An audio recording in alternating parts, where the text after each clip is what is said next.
Next کیا ہے؟ Next ہمارا ٹاپک ہے وہ عورتیں جو کہ حرام ہیں، محرمات ہیں، ٹھیک ہے، یعنی جن سے نکاح حرام ہے مرد کے لیے۔ تو جو اسباب تحریم ہیں وہ 3 ہیں۔ پہلی بات تو یہ ہے کہ جو محرمات ہیں وہ 2 طرح کی ہیں، ایک وہ ہے جنہیں کہتے ہیں معبدہ، یعنی ابدی، ہمیشہ کے لیے جو حرام ہے، جو کبھی حلال ہو ہی نہیں سکتی، اور ایک وہ عورتیں حرام ہیں جو وقتی طور پہ حرام ہیں، عارضی طور پہ کسی سبب کی وجہ سے حرام ہے، وہ سبب ختم ہو جائے تو پھر وہ حرمت بھی ختم ہو جاتی ہے، ٹھیک ہے۔ جیسے ایک وقت میں 2 بہنوں کو نکاح میں رکھنا یہ حرام ہے، لیکن ایک بہن فوت ہو گئی تو اب دوسری سے نکاح کر سکتے ہیں، تو اس کو کہتے ہیں وقتی طور پہ حرام۔ تو جو ابدی طور پہ حرام ہے اس میں پھر تین اسباب ہیں، ایک تو نسب کی وجہ سے حرام ہے، بلڈ ریلیشن ہے، دوسرا مساہرت، سسرالی رشتے کی وجہ سے حرام ہے، اور تیسرا رضاعت، ٹھیک ہے، دودھ شریک بہن یا بھائی یا اس قسم کے رشتوں کی وجہ سے حرام ہے۔ تو اس میں بنیادی طور پہ قرآن مجید کی آیات یہی ہے، حرمت علیکم امہاتکم و بناتکم و اخواتکم و عماتکم، ٹھیک ہے۔ اب اس میں جن جن رشتوں کو حرام قرار دیا گیا ہے تو وہ کیا ہے؟ نمبر 1 امہات، مائیں، ماں سے مراد نانی بھی، پھر اوپر تک پڑنانی، بنات بیٹیاں، بیٹی میں پھر آگے جو ہے وہ بیٹی کی بیٹی نواسی بھی آ جاتی ہے، پوتیاں بھی آ جاتی ہیں، ٹھیک ہے۔ تو امہات میں نانی دادی ساری آ جاتی ہیں۔ اخوات، بہنیں جو ہے وہ باپ شریک ہوں، ماں شریک ہوں، ساری آ جاتی ہیں، جنہیں الاتی کہتے ہیں یا اخیافی کہتے ہیں۔ تو انگریزی میں پتہ نہیں کیا، پٹرنل برادرز ہوتے ہیں، ہاں ہاف سسٹرز کہتے ہیں، پیٹرنل سسٹرز ہوتی ہیں، میٹرنل سسٹرز ہوتی ہیں جو ماں کی طرف سے ہوں۔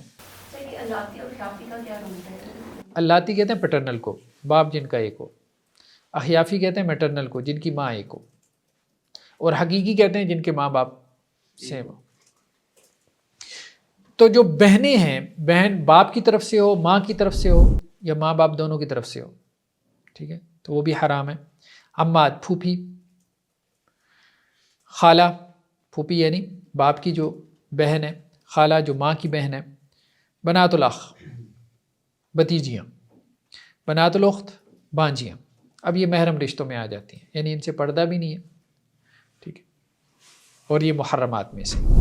مساہرت یعنی سسرالی رشتے کی وجہ سے جو حرام ہے، سب سے پہلے تو اس کی جو ساس ہے، ام زوجتی، بیوی کی ماں، ٹھیک ہے، وہ حرام ہے، پھر آگے ساس کی ماں، اور پھر آگے اوپر تک۔ وَأُمَّهَاتُ نِسَائِكُمْ، قرآن میں کیا ہے؟ تمہاری بیویوں کی جو مائیں ہیں وہ تمہارے اوپر حرام ہے۔ تو اب یہ ابدی حرمت، یعنی ساس سے پھر کبھی نکاح ہو ہی نہیں سکتا نا، یہ ابدی حرمت ہے۔ یہ نہیں ہے کہ بیوی فوت ہو گئی یا بیوی کو طلاق ہو گئی تو اس کی ماں سے نکاح کر لے، ایسا نہیں ہے، ابدی حرمت ہے۔ دوسرا کیا ہے؟ بیوی کی بیٹی، ایک تو بیوی کی ماں اور بیوی کی بیٹی، یعنی اس کی اپنی بیٹی نہیں ہے، بیوی کی بیٹی ہے، اس کے پچھلے شوہر سے ہوگی۔ تو قرآن نے کیا کہا؟ وَرَبَائِبُكُمُ اللَّاتِي فِي حُجُورِكُمْ، ربیبہ کی جمع ربائب، تمہاری گودوں میں جو پلی ہوں، تمہاری عورتوں کی وہ بیٹیاں جو پچھلے شوہروں سے ہیں اور تمہاری گودوں میں پلی ہیں۔ یہ دونوں کنڈیشنز لازمی ہیں؟ اگر عام طور پہ فقہا نے کہا ہے کہ دوسری کنڈیشن لازم ہے، ٹھیک ہے، پہلی نہیں کیے تو پھر ہاں وہ بات آگے آ رہی ہے، وہ اختلاف آگے آ رہا ہے۔ اہل الظاہر کے نزدیک جو ہے دونوں کنڈیشن لازم ہیں۔ اہل الظاہر یہ کہتے ہیں کہ اگر وہ اس کے گود میں پلی ہے تو پھر حرام ہے، اگر اس کے گود میں پلی ہے تو پھر حرام ہے، یعنی اس کے گود میں اس نے پرورش پائی ہے، اس کی بیوی کی بیٹی نے، پھر اس پہ حرام ہے۔ اگر وہ گود میں پرورش نہیں پائی تو پھر وہ حرام نہیں ہے۔ لیکن میجورٹی فقہا یہ کہتے ہیں کہ نہیں، یہ قید اتفاقی ہے، یہ ایک اختلاف ہے، ہم اصول فقہ میں دیکھیں گے. ایک قید اتفاقی ہوتی ہے، ایک قید اعتراضی ہوتی ہے. قید اتفاقی کا مطلب یہ ہے کہ اتفاقاً اس کا ذکر آ گیا، اور قید احترازی کا مطلب یہ ہوتا ہے کہ یہ قید مطلوب ہے، یہ کنڈیشن مطلوب ہے. تو جمہور فقہا کے نزدیک جو ہے یہ قید اتفاقی ہے. اللاتی فی حجورکم، یعنی ربیبہ جو ہے اس کے بارے میں یہ جو قید لگائی گئی کہ اس نے گود میں پرورش پائی ہو، تو یہ قید اتفاقی ہے. اتفاقی طور پہ بندہ بعض اوقات ایک بات کرتے کرتے ایک بات کر جاتا ہے، بطور شرط نہیں اس کو بیان کر رہا ہوتا. شرط یہی ہے کہ اس کی بیٹی ہے، شرط یہی ہے کہ اس کی بیوی کی بیٹی ہے. ہاں، اور اس بیوی سے جس سے اس نے تعلق قائم کیا وہ آگے جو آ رہا ہے. اصل شرط یہی ہے کہ بیوی سے تعلق قائم ہوا، پھر اس کی بیٹی حرام ہے. اگر بیوی سے تعلق قائم نہیں ہوا تو پھر اس کی صرف نکاح ہوا ہے تو پھر اس کی بیٹی حلال ہے. پھر تو وہ سارے رشتے اس کے لیے جو ہے نا. یعنی سر اہل الظاہر کہتے ہیں کہ بے شک تعلق قائم ہوا، گود میں نہیں پلی تو حلال ہو سکتی ہے. ہاں وہ یہ کہتے ہیں کیونکہ وہ تو آگے واضح آ گیا نا، فَإِن لَّمْ تَكُونُوا دَخَلْتُمْ بِهِنَّ، اگر تمہارا تعلق قائم نہیں ہوا فَلَا جُنَاحَ عَلَيْكُمْ، تو پھر بیوی کی بیٹی سے تم نکاح کر سکتے ہو. ٹھیک ہے، صرف اگر عقد نکاح ہوا تھا. مالک بن اوس سے یہ روایت لے کے آئے ہیں، وہ یہ کہتے ہیں کہ میری جو بیوی تھی وہ فوت ہو گئی اور ان کے اولاد بھی تھی، تو میں ان کی وفات پہ بڑا غمگین تھا. تو حضرت علی رضی اللہ عنہ سے میری ملاقات ہوئی، تو انہوں نے مجھے کہا کہ کیا مسئلہ ہوا ہے، مطلب کیوں اتنے پریشان ہو. تو میں نے بتایا کہ جی میری وائف فوت ہو گئی. تو انہوں نے کہا اچھا اس کی کوئی بیٹی تھی؟ تو میں نے کہا ہاں وہ طائف میں رہتی ہے. تو حضرت علی نے پوچھا کہ اس نے آپ کی گود میں پرورش پائی ہے؟ تو میں نے کہا نہیں. تو حضرت علی نے کہا کہ تم اس سے نکاح کر لو. میں نے کہا کیسے کر سکتا ہوں؟ قرآن نے کہا ہے وَرَبَائِبُكُمُ اللَّاتِي فِي حُجُورِكُمْ. ٹھیک ہے، تو انہوں نے کہا کہ بھائی بات یہ ہے کہ اس نے تیری گودوں میں پرورش نہیں پائی، تو اس لیے تم اس سے نکاح کر سکتے ہو. لیکن یہ صاحب کتاب نے کہا کہ یہ روایت حضرت علی سے ثابت نہیں ہے، مطلب اس پہ کلام ہے. تو جمہور کا موقف ہی درست معلوم ہوتا ہے. نیکسٹ کیا ہے؟ زوجۃ الابن، بیٹے کی بیوی، یعنی بہو سے نکاح نہیں کر سکتا. تو بیٹے کی بیوی بھی اس کے لیے ہمیشہ کے لیے حرام ہو جاتی ہے، ابدی حرمت ثابت ہو جاتی ہے. بہو سے کبھی بھی نکاح نہیں کر سکتا، چاہے بیٹے نے طلاق دے دی ہو، بیٹا فوت ہو گیا ہو. ٹھیک ہے، تعلق چاہے قائم ہو یا نہ ہو. بہرحال اب اس کو ہم آگے چل کے ڈسکس کریں گے کہ اصل میں نکاح کے معنی میں اختلاف ہے کہ اس سے مراد عقد ہے یا وطی ہے. جی سر جو ہم ڈفرینٹ اوپینینس پڑھ رہے ہیں تو اس میں تو بالکل ایک اپوزٹ بھی سچویشن آ جاتی ہے. تو پھر تو انسان کھلا ہے، مطلب اس نے فائدہ اٹھانا ہے، تو پھر آزاد ہے نا. جیسے بھی ربیبہ کے حوالے سے بھی بات آئی کہ امام داؤد ظاہری جو ہیں وہ ان کی اوپینین اور ہے، یا بیچ بھی نکاح کے معاملے میں بھی امام حنیفہ یا ڈفرینٹ. تو یہ تو پھر معاملہ ایک کھل ہی جاتا ہے نا، پھر چاہے یہ چوز کر لو چاہے یہ چوز کر لو، تو آزادی پھر ہوئی ایک طرح سے. بس یہی ہے کہ انسان کا جس رائے کے اوپر دل مطمئن ہو بس اس کو فالو کرے. انسان تو قید نہیں چاہتا نا، وہ تو پھر آزادی ہی چاہتا ہے.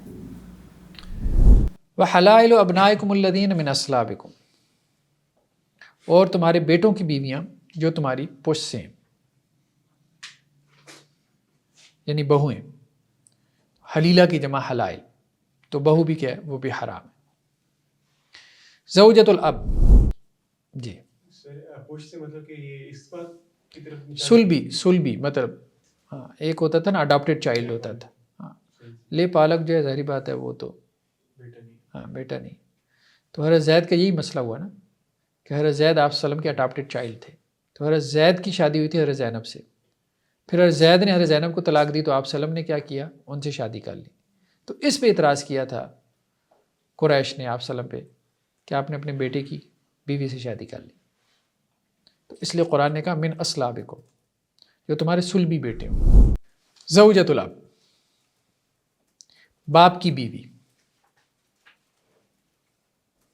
یعنی ایک تو اس کی ماں ہے نا، باپ کی بہت ساری بیویاں ہو سکتی ہیں، کچھ ایسی بھی جو اس کی ماں ہی نہیں ہے. ٹھیک ہے، تو بیٹے کے لیے پھر حرام ہے کہ وہ اپنے باپ کی بیوی سے کیا کرے؟ نکاح کرے، بھلے وہ اس کی حقیقی ماں نہ بھی ہو.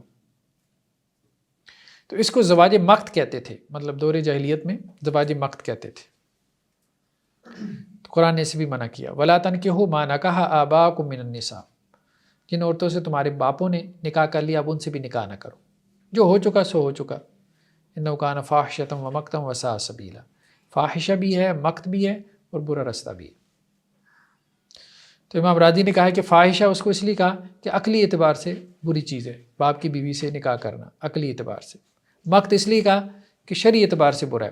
ساء سبیل اس لیے کہا کہ سماج اس کو برا سمجھتا ہے. تو عقلی، عرفی اور شرعی تینوں اعتبارات سے یہ برا کام تھا. تو قرآن نے تین طرف اشارہ کر دیا.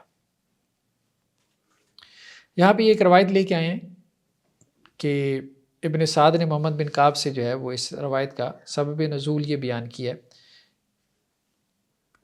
کہ ہوتا یہ تھا، عربوں میں یہ رواج تھا کہ جب کوئی شخص فوت ہو جاتا تھا تو اب اس کا جو بیٹا ہوتا تھا، خاص طور پہ جو بڑا بیٹا ہوتا تھا، وہ اپنے باپ کی جو اس کی بیویاں ہوتی تھیں نا، ایک تو باپ کی لونڈیاں ہیں، وہ تو اس کا مال ہے ہی ہے، تو وہ باپ کی بیویوں کو بھی اپنا مال کنسیڈر کرتا تھا، مال وراثت میں جیسے اس کو مل گئی ہیں.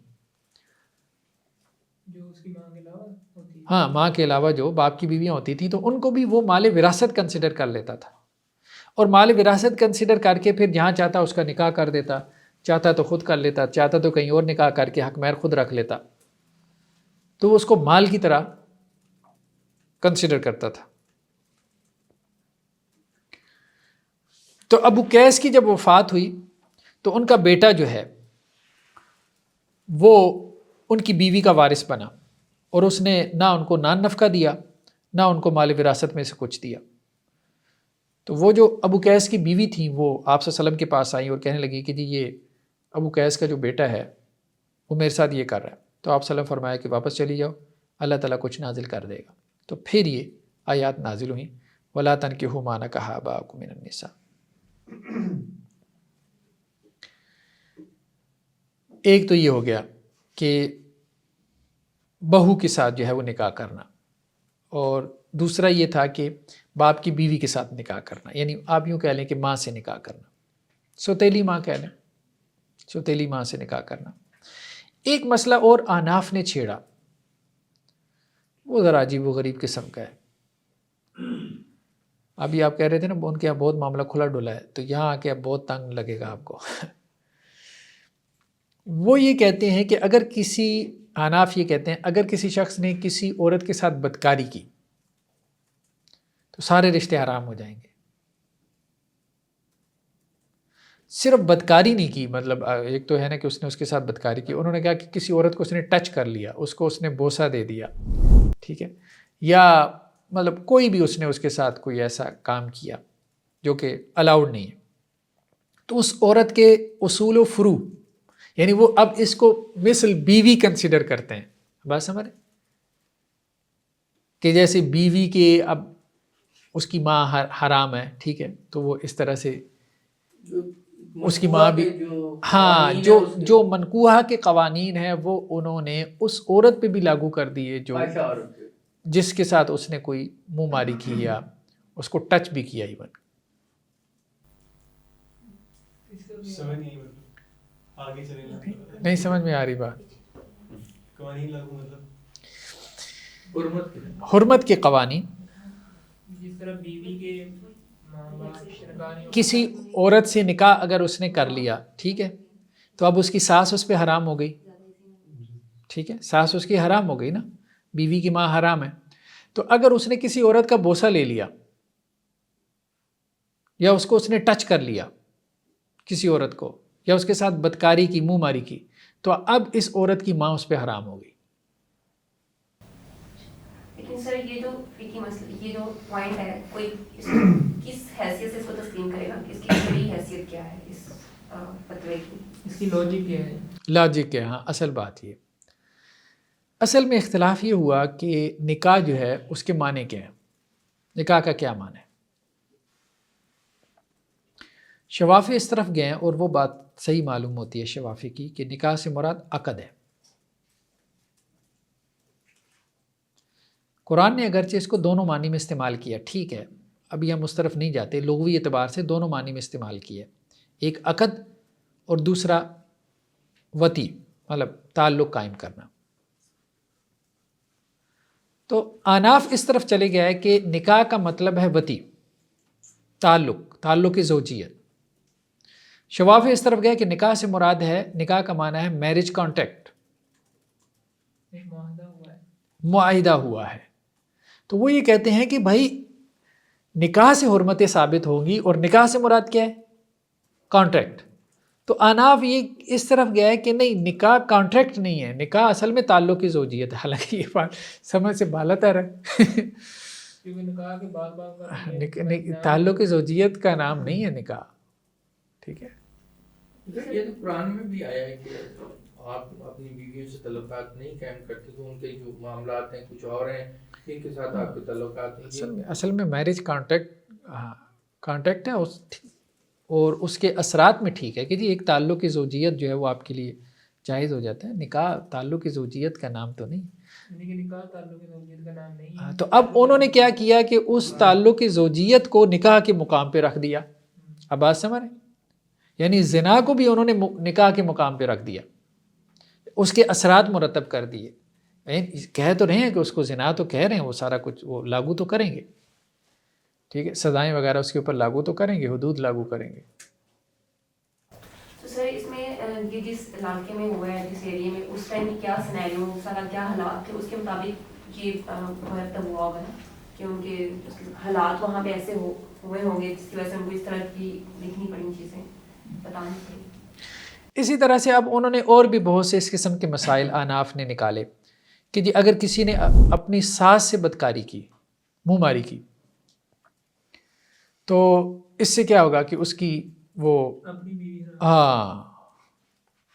یہ بڑے مسائل ہیں ان کے یہاں، جینوئن سی بات نہیں ہے کہ ہمیشہ کے لیے ہونا چاہیے، ہونا چاہیے، ایک علیحدہ بات ہے، ہونا چاہیے ایک علیحدہ بات ہے، لیکن مسئلہ یہ ہے کہ میجورٹی نا وہ یہ کہتی ہے فقہا کی، وہ یہ کہتے ہیں دیکھیں حرام جو ہے نا وہ حلال کو حرام نہیں کرتا، یعنی آپ نے ایک حرام کام کیا، اس کا مطلب یہ نہیں کہ اب حلال حرام ہو جائے۔ اب ان کے ہاں مطلب یہاں تک بھی بعض فتاوی میں دیکھنے میں آتا ہے، اتنی سختی بھی ہے کہ اگر غلطی سے بھی اس کا ہاتھ کبھی بیٹی کے اوپر پڑ گیا تو اب اس کا نکاح ختم۔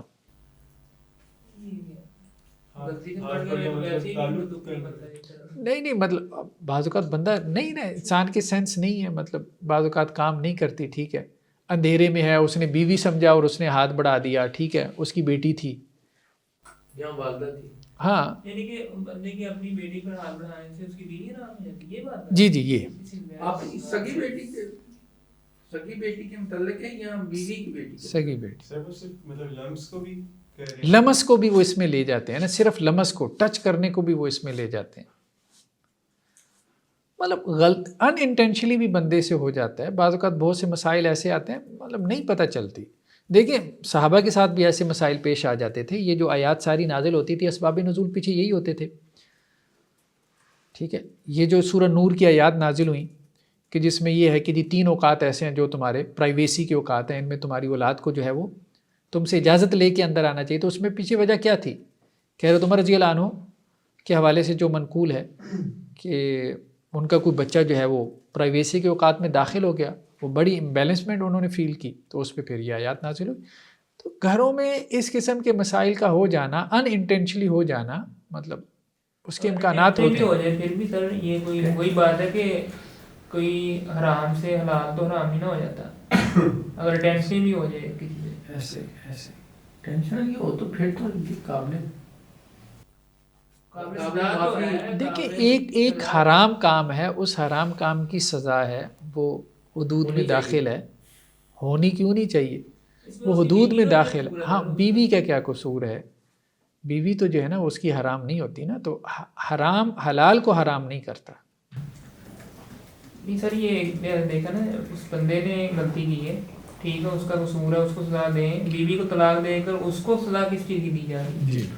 سر یہ جو ہم پڑھ رہے ہیں کہ ہم امام حنیفہ اور امام شافعی وغیرہ کا پڑھ رہے ہیں، احناف اور شوافی کا پڑھ رہے ہیں، یہ سارے کوٹیشن کے جو ہیں۔